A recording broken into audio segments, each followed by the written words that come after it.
Unfortunately, no one can be told what the Matrix is.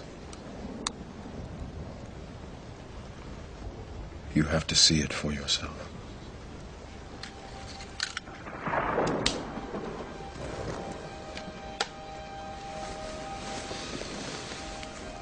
This is your last chance. After this, there is no turning back. You take the blue pill, the story ends. You wake up in your bed and believe whatever you want to believe. You take the red pill, you stay in Wonderland, and I show you how deep the rabbit hole goes.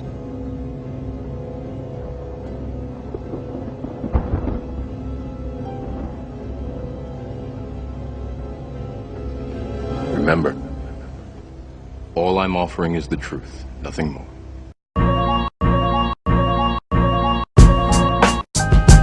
Knowledge of self. Radio. Knowledge of self. Radio. Knowledge of self. Radio. Knowledge of self. Radio. Knowledge of self. Radio. Knowledge of self. Radio. Knowledge of self. Radio. Knowledge of self. Radio. Welcome to the Knowledge of Self radio show. My name is Teray, and I got my brothers with me. Peace. Jakil Naj Allah. Peace, to rule Allah. And we would like to welcome you to another broadcast of the Knowledge of Self radio show. And today's topic is titled American Culture and Education. So what we're going to do today is enlighten you a little bit about the brief history of education, but more importantly, how this has impacted brown and black people's success in the United States. So we hope that you'll continue to watch intensely, and more importantly, do your own research about anything we present on today's show. To begin with, we're sponsored by Global Position Solutions. You can contact them on www.globalpsolutions.net. And also, if you would like to get in contact with us, we always encourage people to get in contact with us, give us some feedback or any opportunities to where we can bring this knowledge to you. You can contact us through www.knowledgeofselfradio.weebly, that's spelled weebly.com. And if you look on that website, if you look in the upper right hand corner of the screen, you're going to see our contacts for Twitter as well as Facebook. So we encourage you to do that. To begin with, as usual, we're going to begin with our current events of the day. And I'm going to give it over to Jeru to kick that off. Peace. Peace, yeah. So the current event that I wanted to build on is U.S. scientists find that chemotherapy boosts cancer growth. And this was a study that was done in part by Peter Nelson of the Fred Hutchinson Cancer Research Center in Seattle. And basically what they did was they basically found that the damaged healthy cells release a protein into the body that cancer uses to actually thrive. Beginning July 1st, the percentage had almost doubled for student loans. So this was a result of Congress failing to respond or come up with an alternative. So, I mean, the implications in terms of how much it costs to attend college these days, it's interesting to see how this discussion has come up about student loans. And, this show is about education. Right. But I'm wondering, what do you all think about the implications of a college education and student loans and debt? Like, how do those all kind of play into what's going on? Obviously, college students are lazy and they're not working hard enough and they're not taking enough classes. Thus, they have more time to work harder to produce more money to pay back these loans. Man, yeah, that's very unfortunate. It always seems like they are attacking a certain class of students. Mhm. You know what I mean? I'm sure that your average people who go to your higher class colleges are not feeling the impact of that. Yeah, I how mean, many, versus they'll have money to pay Right. pay their student fees and stuff like that. Right. Whereas a certain group of people that aren't really financially supposed to even be able to go to college, relying on the loans, that just makes it even tougher for them.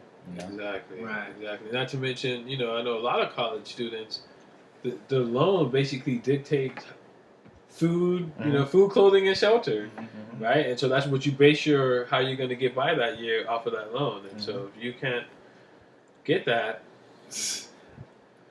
Right. I mean, I can say just from experience that, when you're a full-time student and, you have a little part-time job and you're trying to live on your own, those loans, everything, become like lifeline. the source. You know what I mean? That was me. That was me. One of the things I think that came out in our discussion when we were planning the show was about the benefit of a college education. So just based on the fact that students are, taking out loans, do you feel that there's any guarantee? Do you guys feel there's any guarantee that they'll be able to get into position to pay back those student loans? I mean, looking at the economy and everything else. Yeah, How do y'all see that? That's part of the catch, I would say. The catch-22 as far as, okay, you go to school, you take out this loan because you're going to get a job. That's a lie that's sold to you. So then after you get into debt, you made it past, 4 to 6 years of school, whatever that was, and now you're going to go look for a job, then that's when reality hits you, right? You're like, okay, maybe next month, I'll get a job. Okay, well, maybe next month. Okay, well, I'll just get this little side job here at this spot, and now you end up, Stuck at that side job. and you wasted all that money. And not only that, you still got to pay that loan back. Right. They're not going to say, oh, well, you're not using it, it's cool. Right. No. Or go back to school, get more loans, and you won't have to pay your loan. Right. Until you're done. And that's a really good statement there. That although there's no guarantee that you're going to wind up in the career that you study, but more importantly, there's no guarantee that your degree will still hold a value as it did maybe when you started studying. Exactly. So I mean, some people, when they say I'm a religious studies major, some of us kind of look at them sideways like, why would you go to school for religious studies? Right. But if I know anything in life, religion and churches, it's a very profitable institution. Right. It's going to be here. Yeah, exactly. So, really good information. Let's go ahead and begin with the quote for today's show. It's from Lao Tzu. It says here, if you give a man a fish, you feed him for a day. If you teach a man to fish, you feed him for a lifetime. So please take those things into consideration as far as education and American culture. And we're going to get a little bit heavier as the show progresses and really enlighten you and give you our views about what education and learning is. So why don't we go ahead and begin with the questions. And these are the questions that we'll answer during the show. What is education? What is learning? What are multiple intelligences? Why are black and brown students the largest percentage of school dropouts in American public schools? Why are black students disproportionately placed in special education classes or are classified as behavioral problems in American public schools? Why are public schools failing in America? So this land of milk and honey has quite a few failing schools. We want to dig in a little bit deeper on that. Fake honey, huh? How did the segregation and integration of American public schools affect original people's success? For example, graduation. Can black and brown children really benefit from an American education? And finally, how does American education teach you to be illiterate and submissive? I particularly like that last one. How can a school teach us to be illiterate? So, more about that to come. Why don't we go ahead and hit you guys with some definitions. Yeah, so we got education, which is the process of receiving or giving systematic instruction, especially at school or university, a new system of public education. Number two, learning, the acquisition of knowledge or skills through experience, practice, or study, or by being taught. Um, Educator, a student of the theory and practice of education. Mm. Intelligence, the ability to acquire and apply knowledge and skills. Okay, so I know we wanted to, before we went into the references, we decided that we were going to share our own definitions of teaching. So, I work in education, and I've always thought that teaching was more than just the process by which you give some students some information and they run away with it, and that's pretty much it. You're done teaching that student. Whereas if you're educating someone, not only are you going to give them a lesson about a certain skill or whatever concept that you want them to absorb, but you're going to teach them how to apply that skill or that concept later on. So for example, if I teach a student how to do a backflip and I say, hey, that's a great backflip, now you know how to do backflips. I just taught him how to do a backflip. But if I'm educating him about how far he or she can take that backflip, I may say, if you continue to train and you follow these steps, you can wind up being a world-class gymnast on the Olympic team. So to me, when you educate people, you're giving them something that they can continue to apply and build on and grow on as the years progress. How do you guys see it? What's teaching? Man, I guess I'll add. I would say for me, I see teaching as more of a deeper thing as being an educator, right? Even when you're looking like the martial art movies, right? And you're like, oh, well, that's my teacher. Mm-hmm. That dude ends up living with that guy. So I would say a teacher is more of someone who really bonds with the person or persons that they're teaching and takes it a step farther and is more than just handing out information, but really showing you how to connect those two and make you a better person through the process of learning. Deep, well said. How you see it, Drew? Well, when you look at the definition that we just read as it relates to educator, what stood out to me is a student. And an educator to me should be a student of education in the sense of they should be striving to learn new ways to administer things down to the teacher so that the teacher can do his job a little bit easier and then reach the different types of students that he will be dealing with on a day-to-day. I think the educator is more of the administrative force, or the individuals that are like your superintendents and people who... The lawgiver. Right. So, the ones that should be studying week in and week out, looking at the success that they're having based on the information they gain from that, make necessary changes so that the teachers can do their job to the best of their ability. Or the success they're not having. Right. As you're seeing in a lot of LA schools. Right. Man. Well said, gentlemen. Definitely. All right. So with that being said, why don't we let Jaquil's going to hit you with some of the references that we drew from for today's show. Indeed. So first reference is Waiting for Superman. And I think you can catch that one on YouTube and watch it there. There's Educating Black Boys. Bring Your A Game by Mario Van Peebles. The same one who did that cowboy movie that made being cowboy cool, right?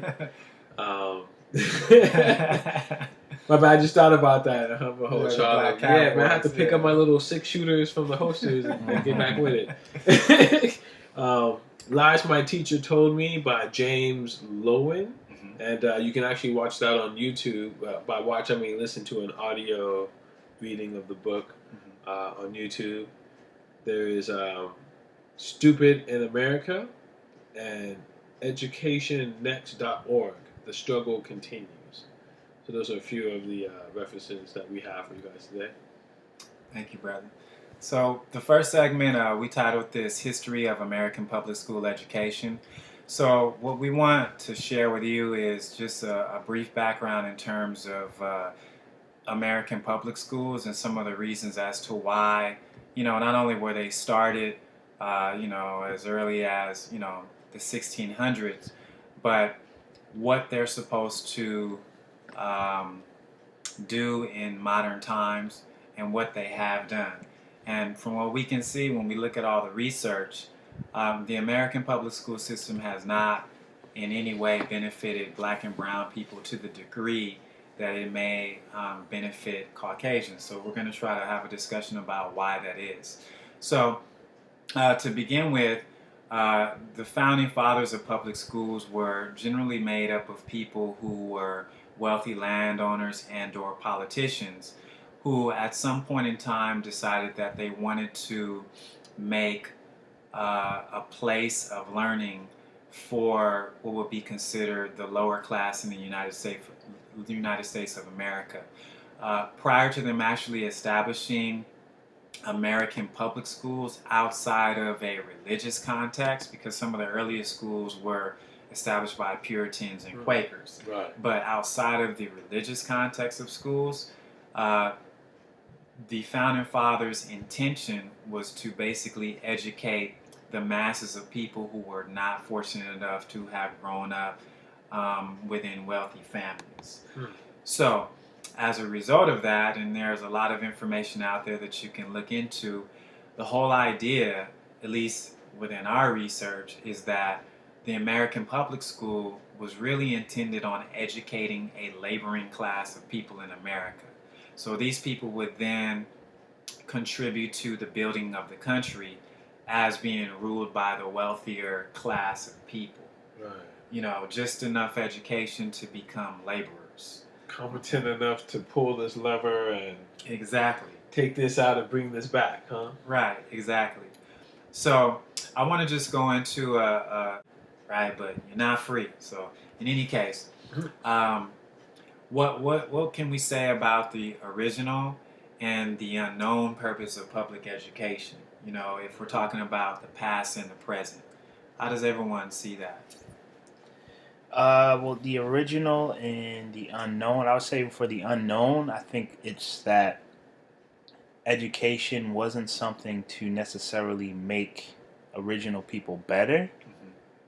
It was just to make them fit in the scheme of what they were supposed to be as it relates to American society. So it was kind of like a mechanism used to not connect us with our true self, but make us think that we are less than. So then those who are the aristocrats or the ones who run things can be more in control of us as it relates to us making money for them, getting rich off of our labor. So that's how I see it. Yeah, no doubt. Yeah, I think that's a good point. When you look at it, I remember you were telling me how after the end of slavery, you had poor black people and poor white people working side by side, right? And then at a certain point, the richer people, upper class people, figured out that it was beneficial to not have those people working together and to split them up, right? And to tell one that they were better than the other, right? And so within that dividing of that, you've kind of set the stage to cheapen one person's experience in it while grading or giving one to the other, but that other person isn't necessarily being benefited either, right? And so then that's part of like the matrix or the trap that people get put into. So it's like, well, I'm white, so I have a certain kind of privilege, and I'm at a better school system. Well, you put into the same messed up system that me being a black man who doesn't have that same privilege in America, right? We both put in the same system, but now we're going to fight about whose system is better versus looking at the system being messed up in the first place. Right.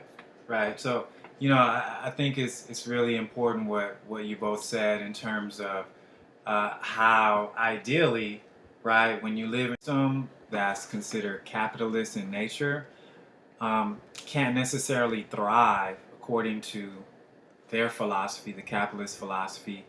A capitalist system cannot thrive when there's full equality. Someone has to rule another class of people.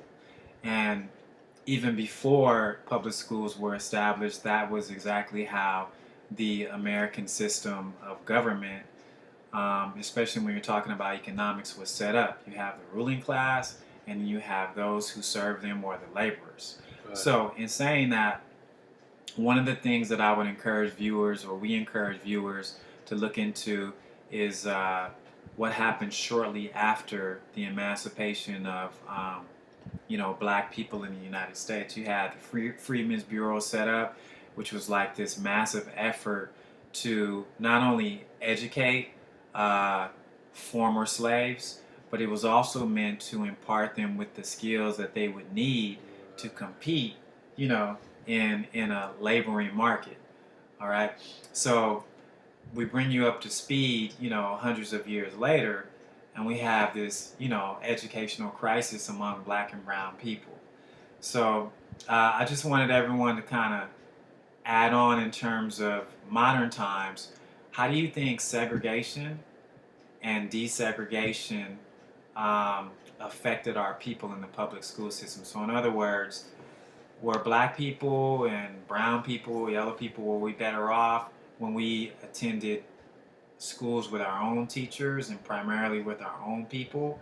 Or did desegregation improve the quality of our education? Well, I would say, first let's take it a step back. Mm-hmm. When you look at slavery and slavery having to be abolished, supposedly, as if you're free, check your birth certificate. In any event, you had people who did not want to let go of that, right? And also you have to think, if the foundation of something, and the foundation, right, by definition, is what allows that to stand, right? So without a foundation, whatever's on top of it is going to fall if you remove that.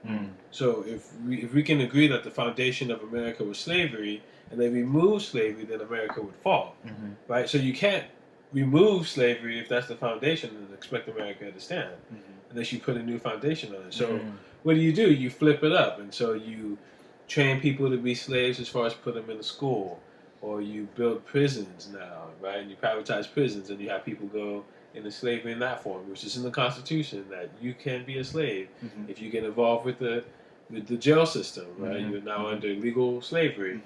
And so I would say, when we segregated and we were off to our own, the benefit to that would be that you have your own people educating you.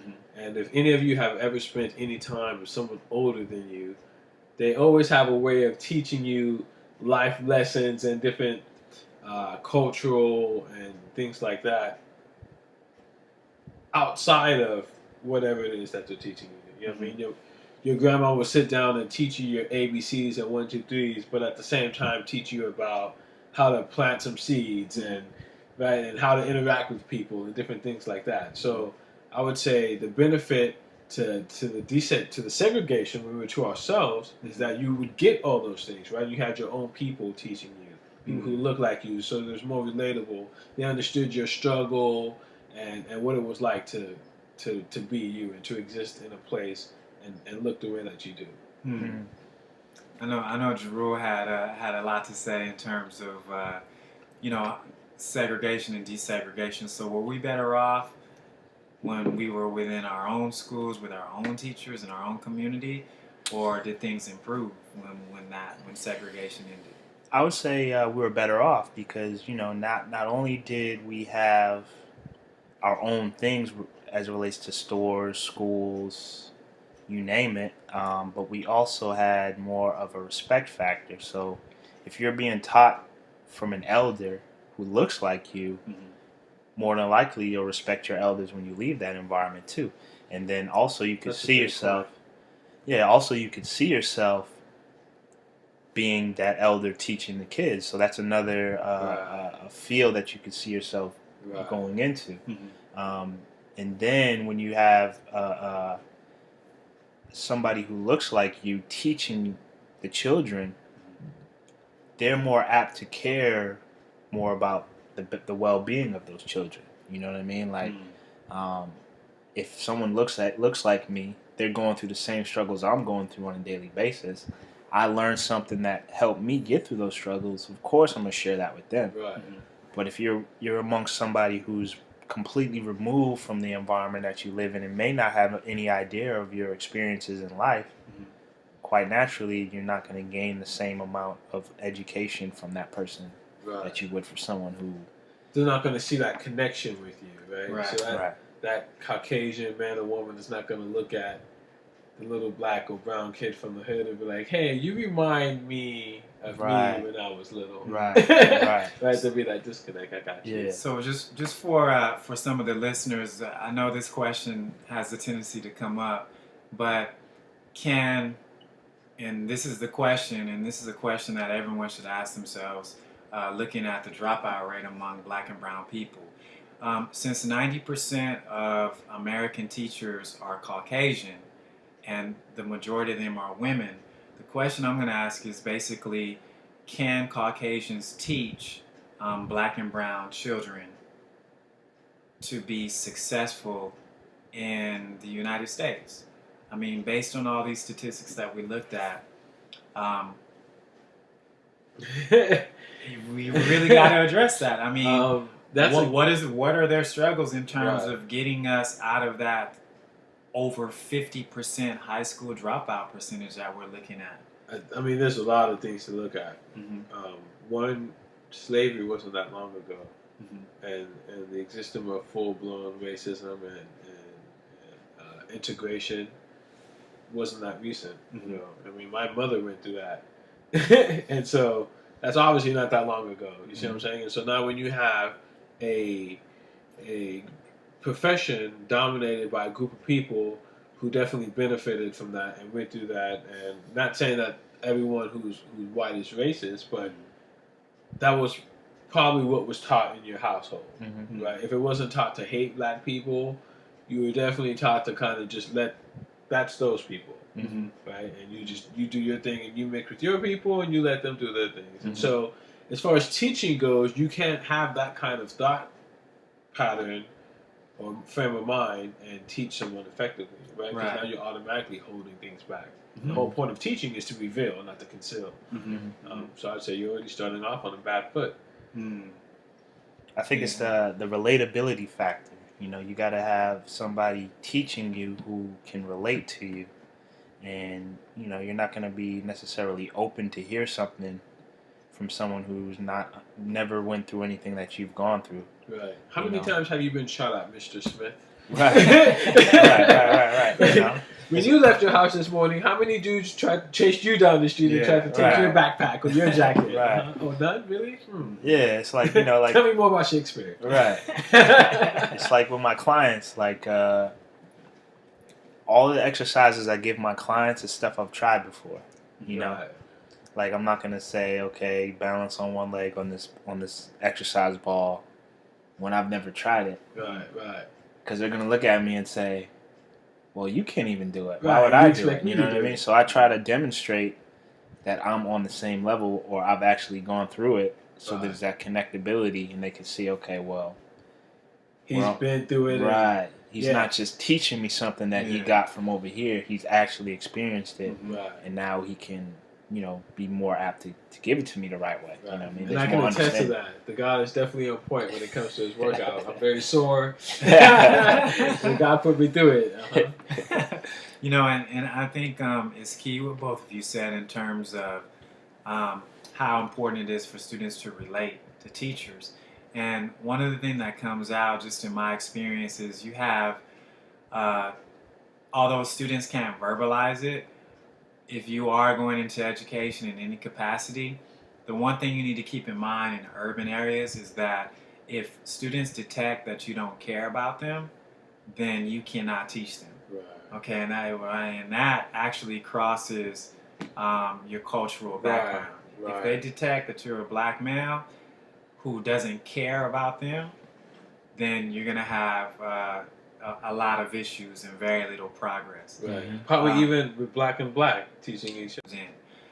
However, just based on the high school dropout percentage, you know, there is a huge question mark that is just in front of not only politicians, but people who are involved in education. It is that, with the majority of teachers being Caucasian, what practices or what do they need to learn in order to reduce the percentage of people, quote unquote, black and brown people, who are dropping out of high school? There's something like definitely wrong, because I'll just flip it on you.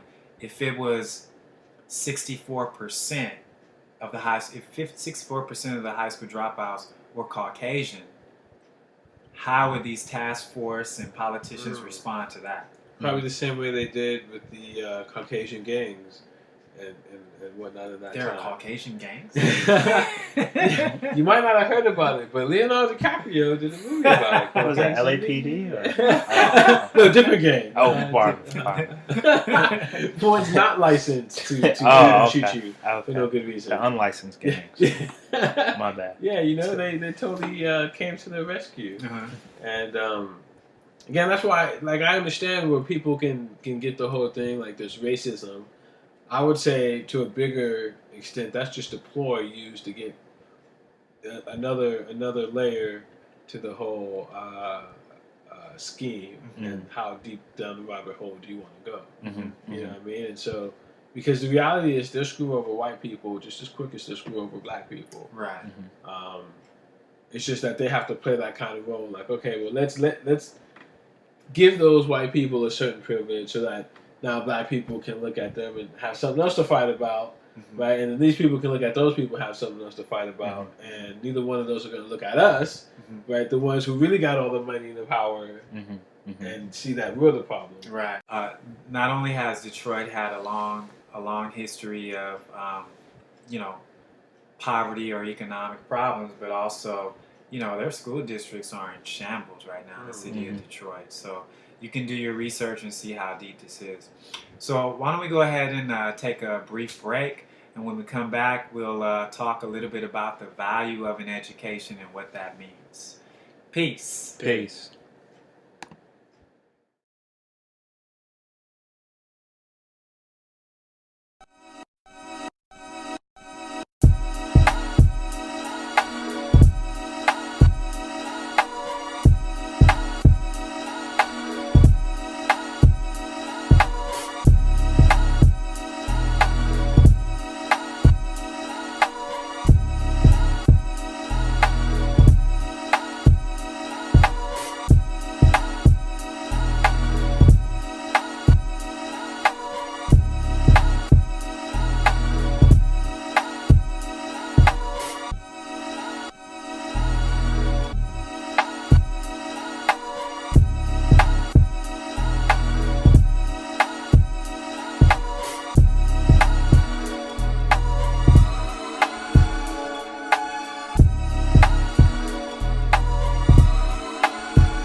Peace. Welcome back to the Knowledge Yourself radio show. My name is Teray, and my brothers are with me.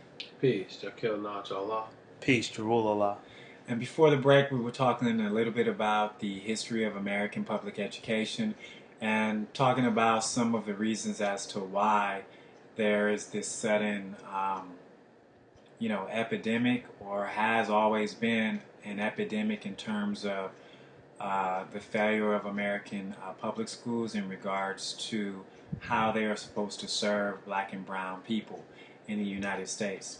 So we just want to keep it going and get into a few more of the specifics, beginning with the dropout statistics of black and brown people in the United States. So one of the things that we want to make sure people understand is that currently black and brown students make up over half of the high school dropouts in the United States. Wow. So although the statistics and the percentages continue to fluctuate, generally 60% of high school dropouts are so-called Latinos, and the statistics for so-called African American students are neck and neck with that. So either way it goes, we're making up over half of the high school dropout rates. And just from my experience, that begins in 10th grade. So most of your students are dropping out in 10th grade. Wow. So I just wanted to kind of bring that around the table a little bit. Why do you guys think some of the, statistically speaking, why are we making up the large percentage of high school dropouts in, what's considered one of the wealthiest countries in the world? What are some reasons as to why that is? Well, I would say off the bat, one, you got the family structure, and I would say that's probably the main one. A lot of these kids are going home, and there's one mother. They've only got a mother, or they got both parents, but both parents are working, and so they don't necessarily have the time to deal with unfortunately, I hate to use those words, but they don't have the time to deal with the children like that. Their primary directive is to put food, clothing, and shelter, and they don't have time to ask the kid, what you do today in school, what you learn. Let me see your test score, right? And so if those conversations don't take place, the importance that the child begins to place on education, I think, is also diminished at that point. Good point. Yeah, I would say a lot of it, Jaquil basically hit it on the head, but I think, a lot of it has to do with not necessarily the children per se. I think it's about what they're being taught and how they can relate that information to the condition that they're living in. And even more than that, if you look at where are we going as a society, we're going more towards technology. So technology is what does the jobs that original people, black and brown, used to do in this day and time, and it's obviously going to increase as we go forward. So you can see why they're taking money, resources, and things out of school, because they're not necessarily they don't really need that workforce anymore. And you can see why that money's going into prisons, because now if I'm a business owner, I don't need your work. I don't need you as a worker anymore. I have the machines to do it. Only money I need to pay is to the machines as far as the maintenance goes. I still want to make money off of you, so how do I do it? You get locked up, go to prison, private prison, and I make money off of it that way from the stock. So, right. Or we already tried to kill a bunch of people at one last time, and that didn't go over so well.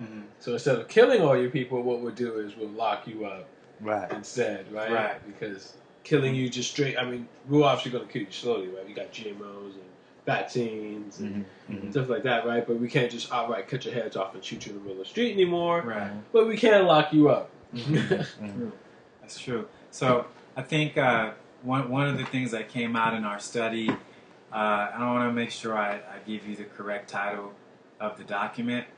It's titled The School Dropout Crisis. And this is coming through the National Initiative of the Pew Partnership for Civic Change. So you have organizations like Pew and others who will put out these statistics. And one of the things that came out is that it says that about 1 million students drop out of high school in the United States.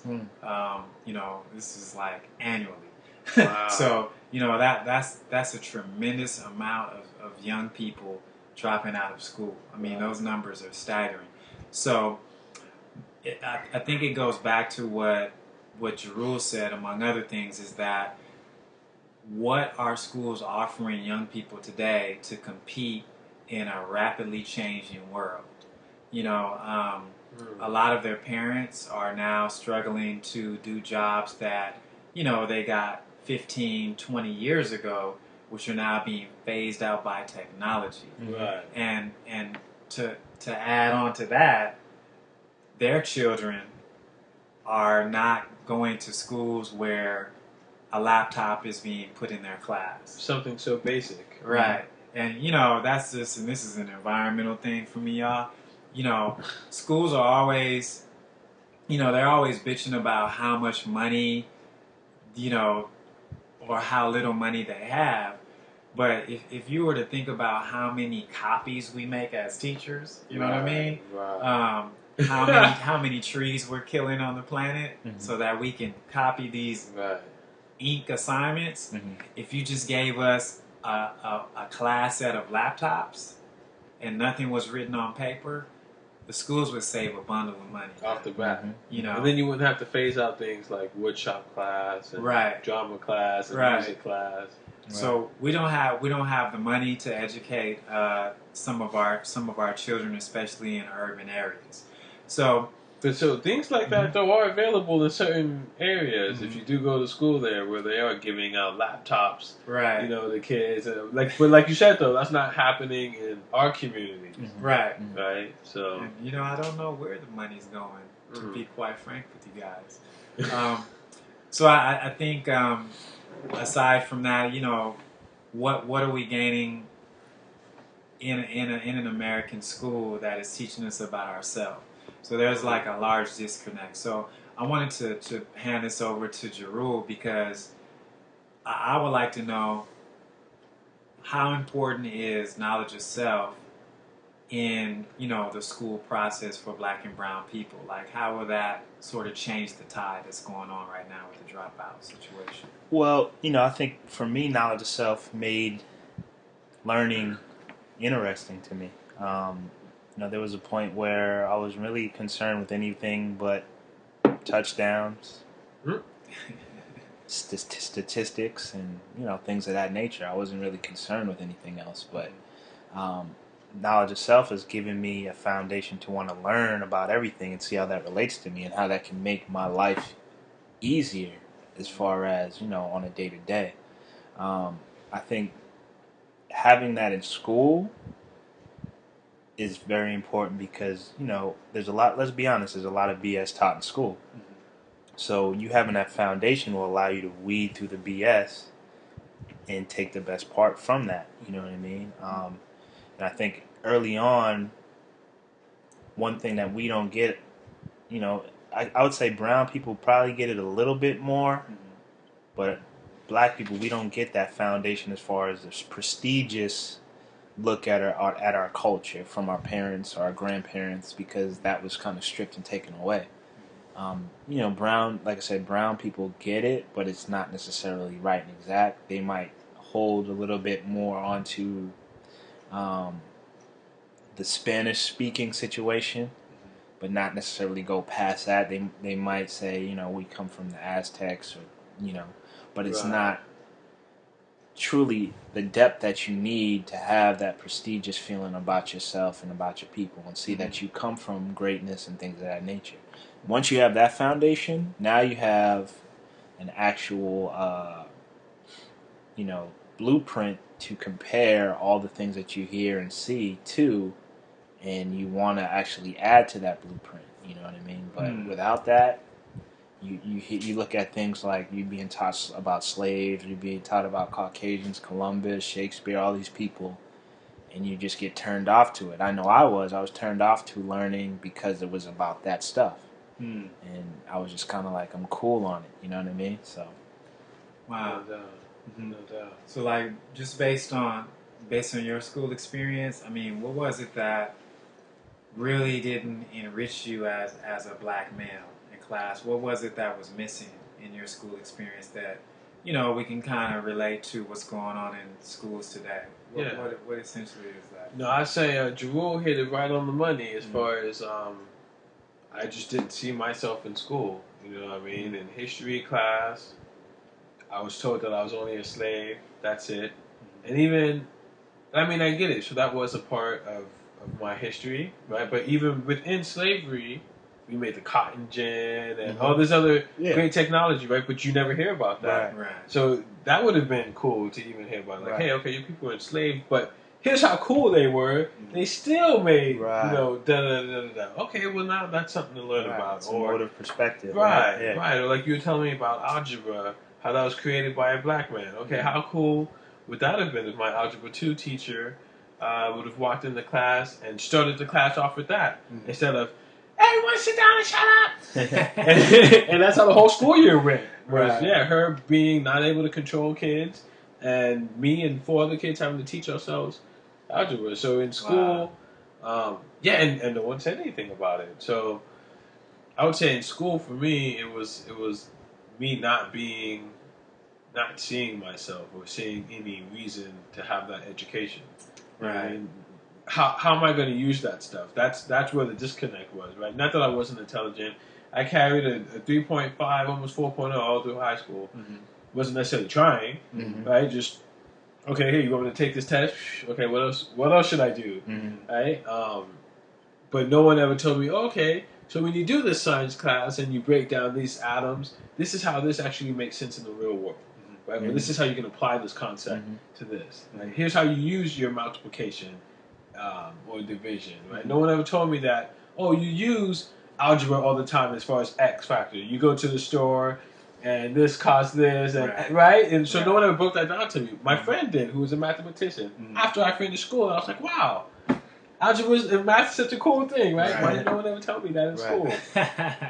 So I think that would definitely spark a difference in learning, right? And so I didn't really, it was weird. When I was young, I definitely, and I think like every kid, when you're young, you love learning, right? You're a sponge and you want to get stuff.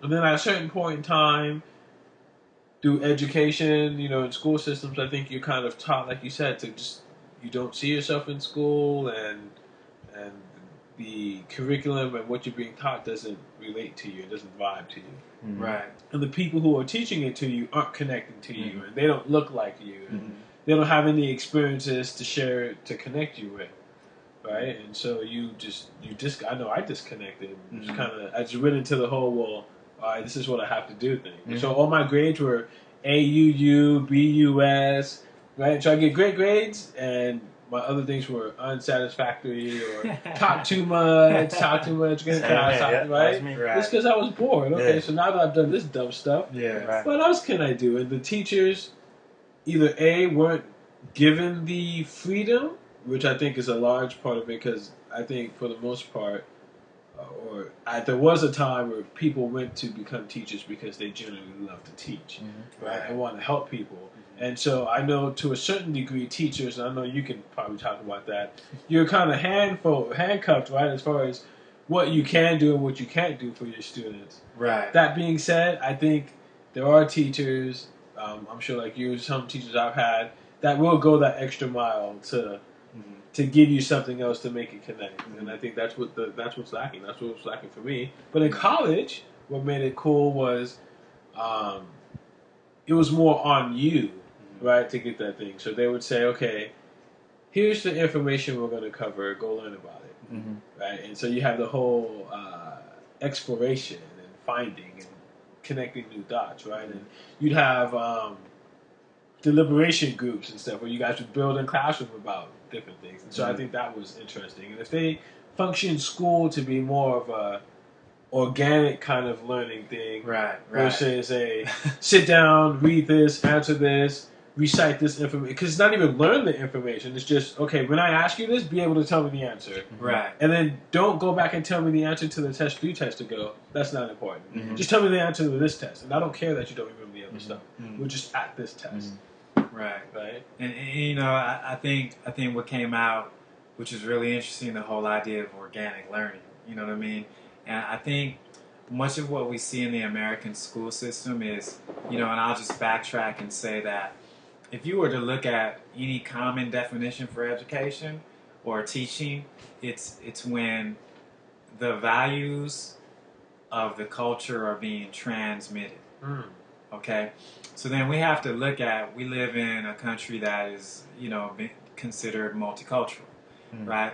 So at any given time, you have several different cultural values flowing in a classroom depending on the teacher. Right. All right. So the main thing is that, again, it goes back to, we have 90% of the teachers in the United States who are Caucasian. Mhm. So the dropout reflects the rejection of some of the Right.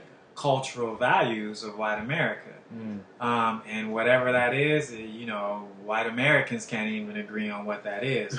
But either way it goes, whether it be white, black, or brown students, some of those values are being rejected. Right. No one wants to embrace those values. And as a result of that, the playing field does not even up. Things continue to be off balance in terms of education. Right. So there's a lot of prejudice involved in the school Right. system as well. I like your you know. definition and what you said as far as education should simply be passing on the cultural knowledge, right? That was there previously. And so, when you have so-called Asian, Latinos, which could mean you're from Mexico, Salvador, Peru. Well, you can be from all other places, and then you have African Americans who have our own story of having our story stripped from us, right? And you have all those different things in your one classroom. You've got to be a unique, very cultural person in yourself Yeah. to be able to come across to all those people, right? So I have to be able to make a joke and say, okay, you guys are eating pozole and menudo, and you guys, right? Like, because that connects to people, right? I don't know how many Korean friends I have because I told them, hey, I like to drink soju, and it's a Korean restaurant. And they're like, you know about soju? I'm like, yeah, of course I do. And now we're friends, and we're talking about things, and they're telling me how to write kanji, and right, and I'm teaching them English. And that's respect too, because Yeah. it's like I've taken the time to learn about your culture. Things that not everybody would know. Right. So that's like, once you approach someone that way, they're going to be more receptive to what you have to say. Right. Right. And I mean, if the culture that you see prevalent in the classroom tends to be gang culture, you got to learn about the gangs in that neighborhood so that you can understand not only the way of life they're exposed to, but so that you can understand which way of life you are teaching them, to embrace, as opposed to that part of it, the negative aspect of society. You know what I mean? And I think that's somewhat a lost art for some teachers. It's like, okay, I'm going to teach you this novel, and I can see we just come from two completely different worlds, so let's just break it down. In order to pass this class, you need to be able to read this and answer these questions, and that's it. Everything else, we're going to throw it away. And it just doesn't work. So I wanted to, before we go to break, what does everyone think as far as the big picture in regards to education? I mean, what is the big picture being pitched to students in high school? That's obviously a turnoff, but like in terms of education and its value, like what is the big picture that we can tell young people who are obviously turned off by it? I think it's important for young people to realize that knowledge is everywhere, and that school, isn't necessarily a bad thing. It just needs some refinement, like a lot of different things do. But I think when you go to school, if you the hard word. right, and I think like when you go, you should just go with an open mind and not necessarily take everything that you learn as the truth, but take that information and test it, and then you'll start to see that there's kind of a bigger thing going on. It's like they're not necessarily teaching you for your betterment, but more of a programming situation. So once you learn that programming situation, now you can utilize that to gain things in your life. You know, you don't have to be the one program, but you can use a program to work for you. Mm-hmm. Right. That's one of the things that came across on that documentary, Bring Your A Game. I want to say it was Ice Cube who said it. And in very simple words. And so that's why I also appreciate what you said. You have to learn, basically, you got to learn the language of the people you're talking to. Right? So Ice Cube, who, you know, is everything from NWA to Are We There Yet? Right? Two Both kind of different extremes, sides of the- right? right.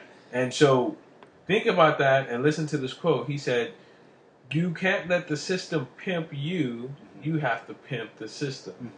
Right? And that entails learning that system and then mastering that system in such a way that you can show your own self through that, right? And so I thought of people like, you know, since we're all with sports, you look at Magic Johnson or Michael Jordan, right?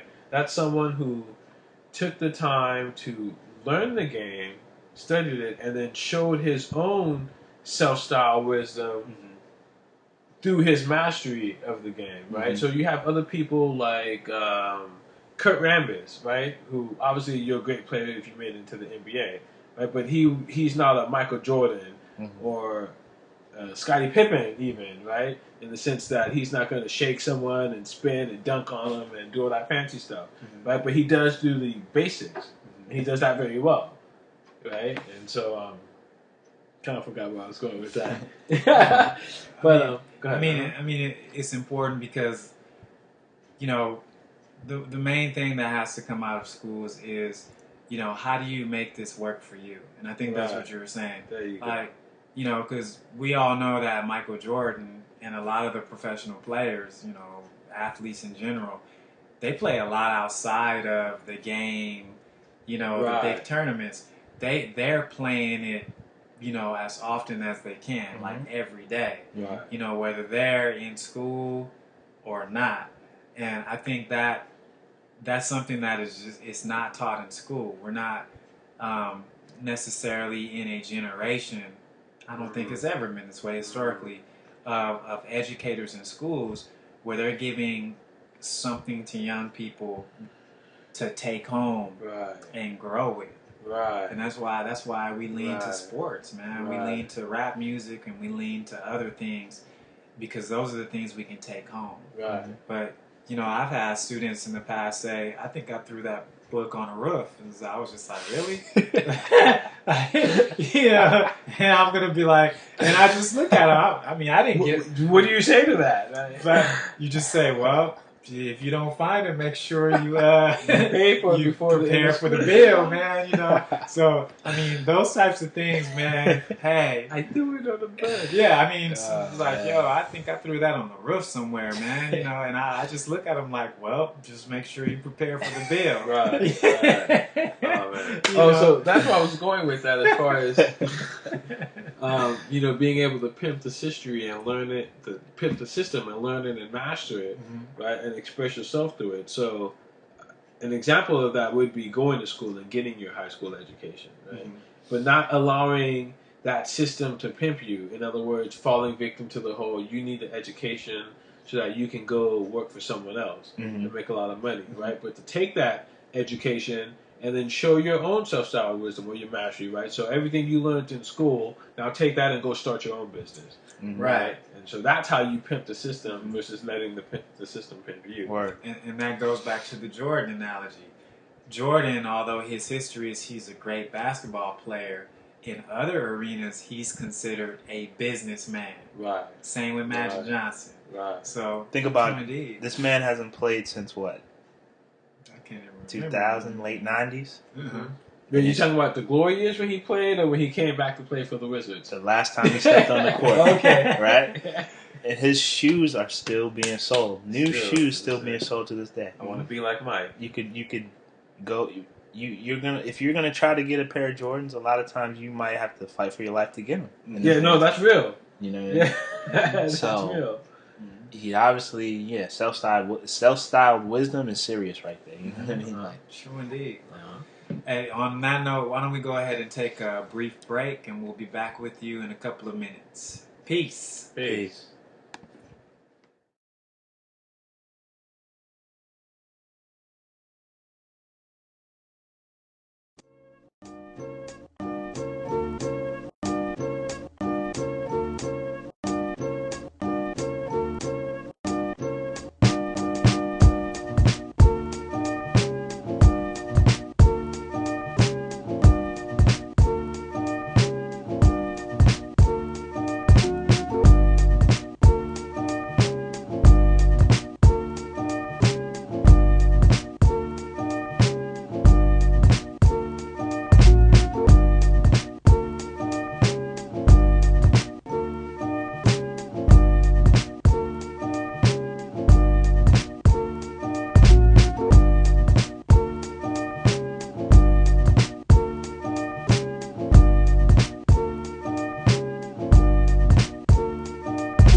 Peace. Welcome back to the Knowledge of Self radio show. My name is Teray, my brothers.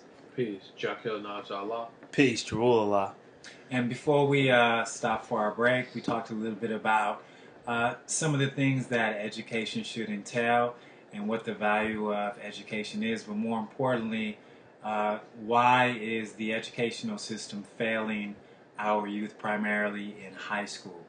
So one of the last points that we wanted to make in terms of the value of an education is whether or not a college degree increases one's chance of becoming financially independent. And I just wanted to begin, if it's all right. Please do.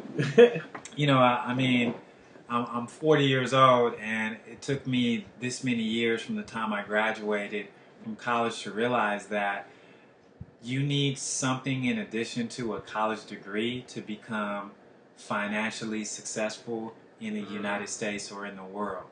And it's always my belief that some of the most successful people in the world, you know, are entrepreneurs. You know, Can you name a few? can I name a few? Wow, let's see. I have to get back with you on that one. You man. naming some the other there, day. there are quite a few. Let me think. Let me get back to you on that one. All right. Because, I mean, there are some select names, but I'm trying to think about some that people would really be familiar with. Okay. You know, but for the most part, I know someone I can mention. I'll just keep his name out of it just for now.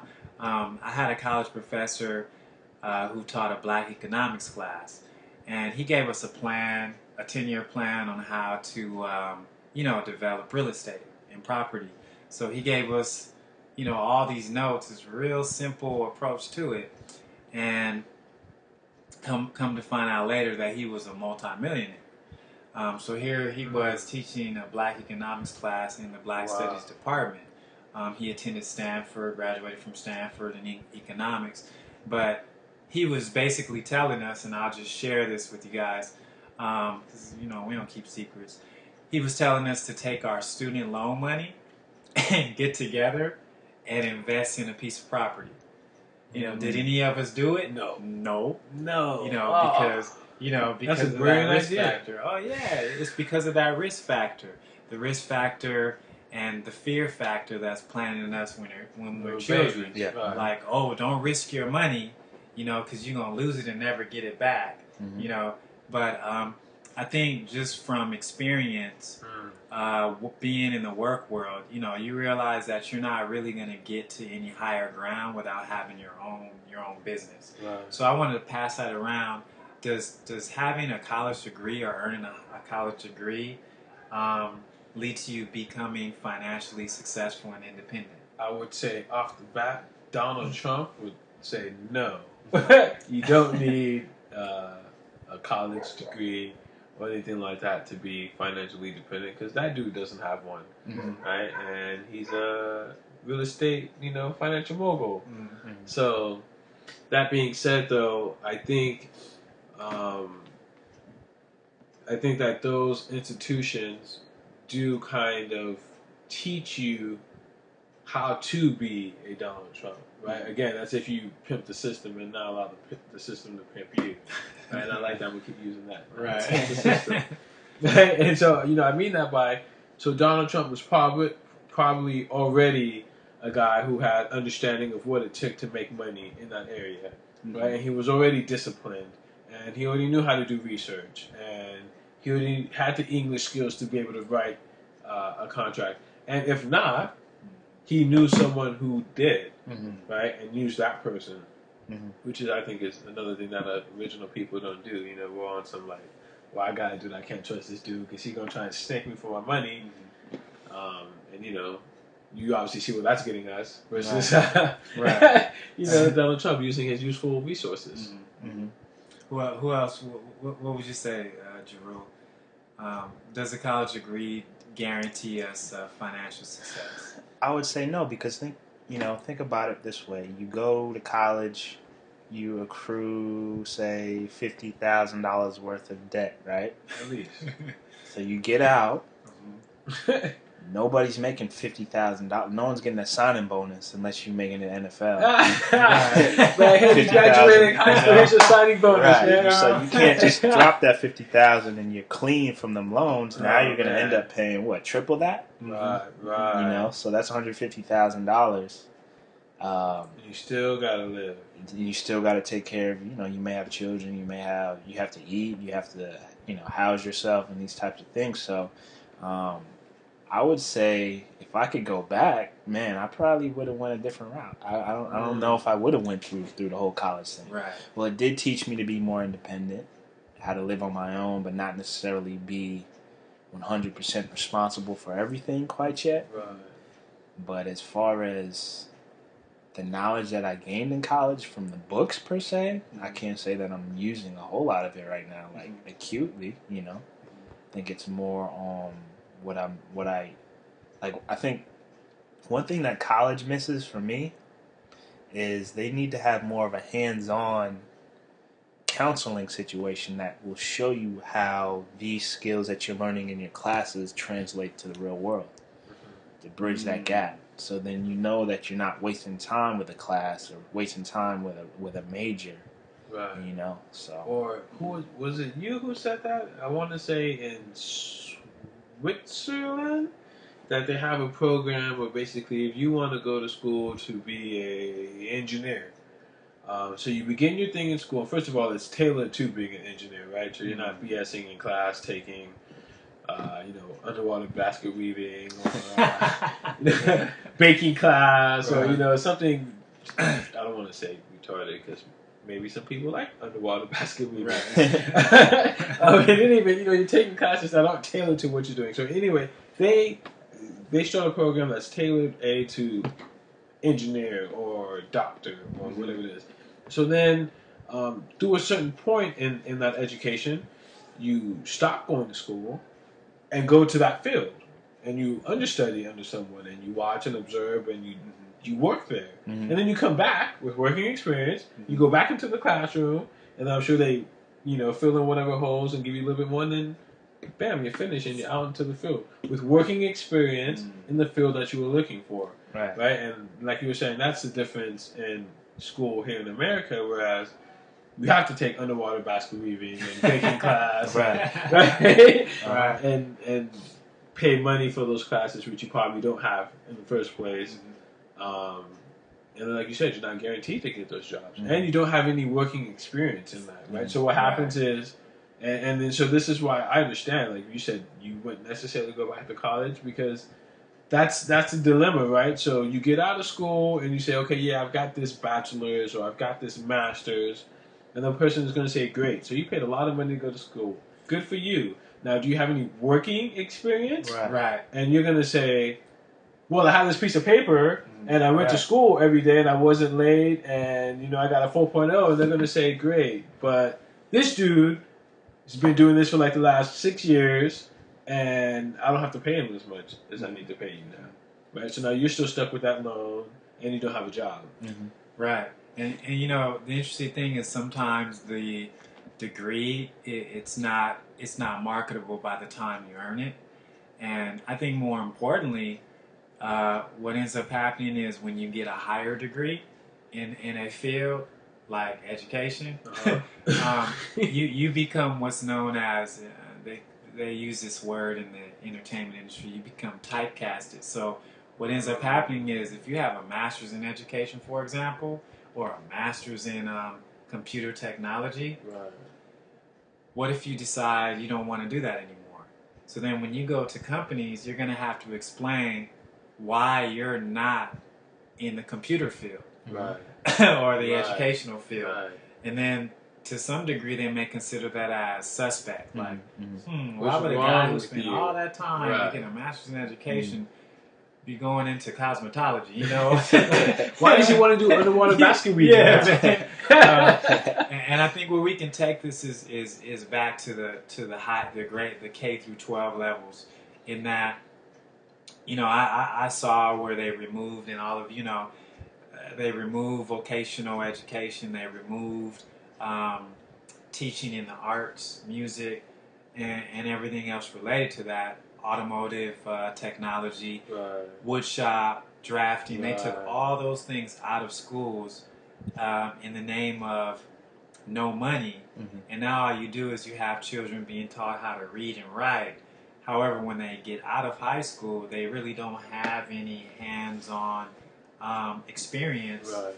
in terms of trades. You Right. know? Right. And I want to go back real quick as far as the entrepreneurs, because I want to think of some good examples. I mean, you know, it's kind of ancient history now, but I think we could learn a lot from people like Marcus Garvey, Madam C.J. Walker, you know, who developed a lot of the hair products, and I know how that is with us. And then we could look at people nowadays, you know, Russell Simmons, you know, some Sean of us. Puffy, P. Diddy, whatever nickname he has now, Combs. Right. And I'm not saying in terms of, I don't necessarily endorse their philosophy about their particular products, but I'm just saying in terms of the motivation and the drive and the planning that you should have in business, those would probably be some good examples. And there are a whole bunch of them. For Yeah, that I mean, matter. it's supply and demand. There's always going to be supply and demand. Mhm. Regardless to how many pieces of paper, degrees you have, you just have to figure out how you can transmit what you love as to make people have a demand for it. Right. And then you supply it and you make money. That's really what it is. Right. Right. True indeed.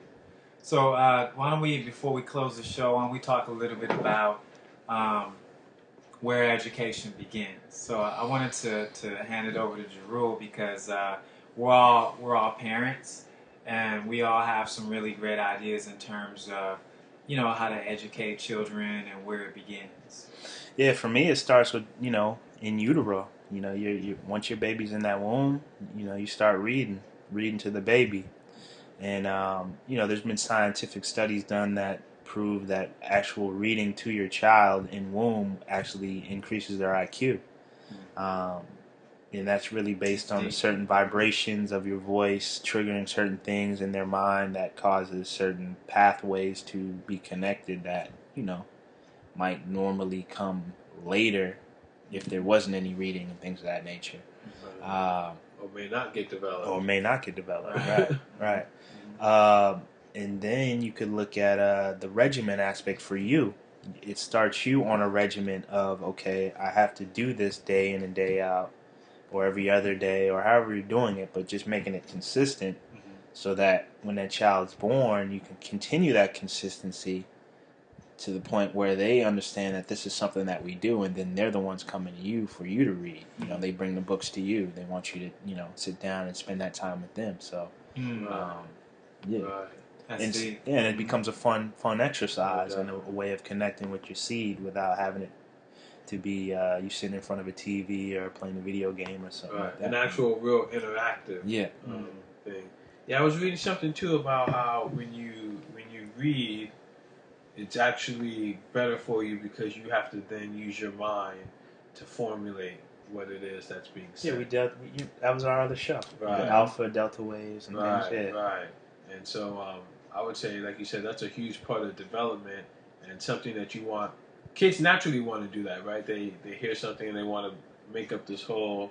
Just yesterday, my daughter was she made a Lego truck and was delivering bananas to the monkeys because some people cut down the tree, and like she had this whole elaborate thing, right? And I was like, "Yo, okay, one more. Let's drive the monkey some bananas."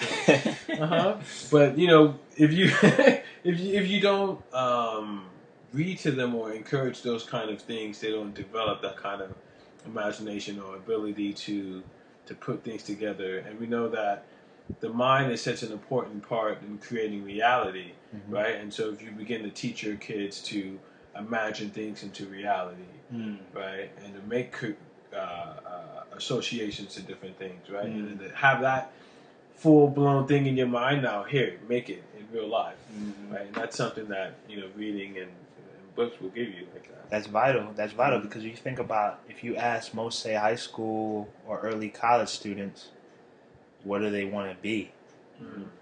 They're like, most people, they'll say, I don't know. Right. That's Right. in black and brown. Yeah, I'm not sure yet. And so I'm just going to school because Well, I'm I supposed think to. I want to do business, but I'm not sure. You know what I mean? Right, And then they right. switch their major up and those types of things. So I think that imagination piece is very important because as a child, you ask a child what they want to be, they know. They'll tell you. Uh-huh. You know? So when does that stop and why? My son and daughter both got 3 or 4 jobs. I'm like, well, y'all gonna be busy people. I want to be a marine biologist, and then I'm gonna do this, and I'm gonna do that. Right. And yeah, it's like, okay, well, good. And I encourage all that. Yeah, be all those things. I think that's another thing that education teaches you that we need to change and switch up. Is the whole, well, go to school and just do this. Right. Right. Just You can choose only one. be You can only be an engineer. You want to be an engineer and a music composer? Well, who does that? No, Right, that's right. bad. Shame on you. Yeah, Right. right. And then who knows? That could have been the greatest music composer in the world, but now you made him pick between the two, and he chose engineering. He could have easily done both. And what comes out, because there's some great points from you two in terms of early education, is that we always box our thinking, and then we box in the thinking of our children to think you only have to accomplish one thing in life, and once you do that, that's it. Right. And that leads to a lot of issues later on in life when they become adults. But one of the things I think came out in this discussion today is the fact that our children have to be taught how to think logically and how to think in the abstract as well. Right.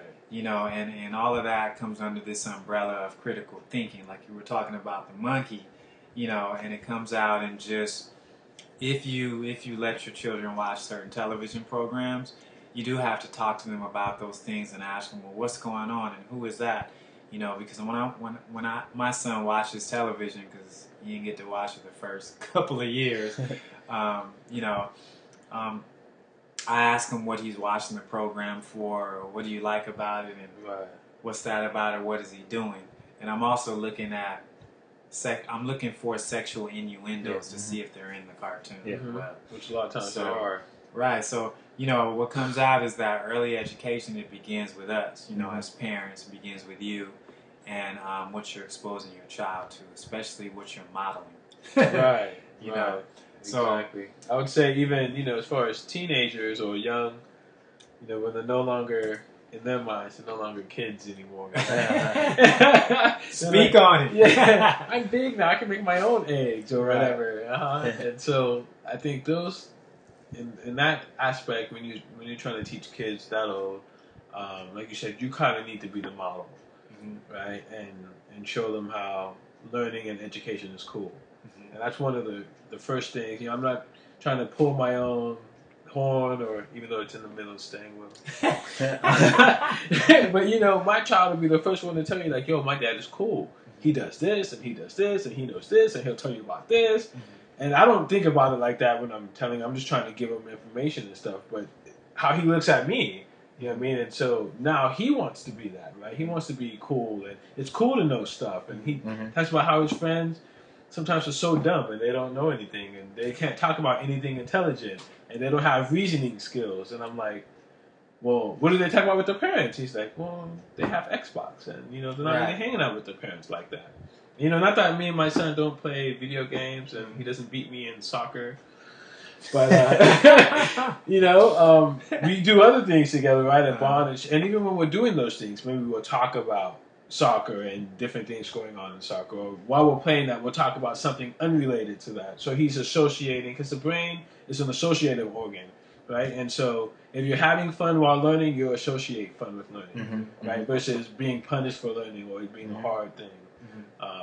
And so I always try and couple fun things with learning, right? And teach him through that experience. Or play games with him. We play Monopoly. He loves Monopoly. My girl, she doesn't love Monopoly as much because she gets all frustrated. She's like, it's like real life, and I have my money, and I don't want to. Future banker. Yeah, you know what I mean? But he loves playing it. So because of that, he's learned how to manage money and save money and different things like that. And so I think just making education fun and like you said, setting the example. He sees me reading, so he wants to read and stuff like that. Right, and that's another thing. Just as far as a message to any teachers, got to make what you're teaching children culturally relevant. If you have your own children, you should be teaching the students in your classroom as if your own child was sitting in that classroom. And that's how I always see it. I've said it to my students. You know, they say, "Man, why every time I come to your class, I got work?" You know, and you know, my message to my students is basically, you know, if you come here every day, you're supposed to learn something. You're supposed to be actively doing something, because if you were my child, I would ask you, what did you learn in English today? And if you can't tell me at least what you did, if you can't tell me what you learned, at least tell me what you did. Right. And there would be a major problem. Right. Yeah. I'd be talking to the teacher. Right, indeed. Right. Yeah. So, you know, I want to thank my brothers for being a part of this. As always, we do this together. And we always leave you with something to read, something to view, and something to do. So I wanted to give the read to Jarul. Yeah, peace. So, a great book is called The Miseducation of the Negro by Carter G. Woodson.